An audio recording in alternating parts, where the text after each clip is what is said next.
शराब घोटाले की जांच की आंच में घिरे अरविंद केजरीवाल को अदालत से राहत मिली, लेकिन बाहर निकलते ही सीएम केजरीवाल ने सियासत का बड़ा दांव खेलकर बीजेपी के मुंह से बड़ा मौका छीन लिया। सीएम महोदय से इस्तीफा दिया और अब अपनी करीबी आतिशी को दिल्ली की कमान सौंप दी। लेकिन अब केजरीवाल ने आम आदमी वाला अपना ब्रह्मास्त्र चलाया है, क्योंकि अब अरविंद केजरीवाल अपना सीएम हाउस छोड़ देंगे।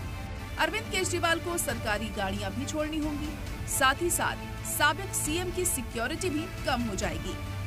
दिसंबर 2013 में पहली बार दिल्ली के सीएम बनने से पहले केजरीवाल गाजियाबाद के कौशाम्बी इलाके में रहते थे। वजीर आला के तौर पर केजरीवाल सेंट्रल दिल्ली के तिलक लेन के घर में रहे।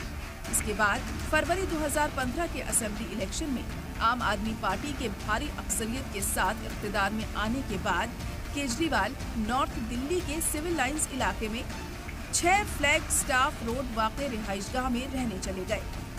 लेकिन अब खबर है कि केजरीवाल के लिए नए घर की तलाश जारी है, जहां वो पार्टी के लोगों से मिल सके, इंतखाबी अमली पर मीटिंग कर सके। वहीं अब दिल्ली की सीएम बनने के बाद आतिशी को वो तमाम सहूलियात और सिक्योरिटी मिलेंगी जो अब तक केजरीवाल को मिला करती थी। आतिशी को सीएम के तौर पर हर महीने 1,70,000 रुपए सैलरी मिलेगी। अब आतिशी को रहने के लिए लग्जरी सरकारी घर मिलेगा।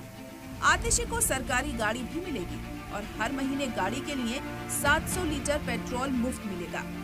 सीएम को हेलीकॉप्टर का खर्च भी मिलता है। अब आतिशी को भी ये सहूलियत मिलेगी। आतिशी अगर सीएम रहते हुए अपनी प्राइवेट गाड़ी का इस्तेमाल करेंगी तो उसके लिए 10,000 रुपए महीना भी मिलेंगे। आतिशी को बेसिक सैलरी के अलावा 30,000 भत्ता, 25,000 सेक्रेटेरिएट भत्ता, गेस्ट खर्च के लिए 10,000 रुपए मिलेंगे।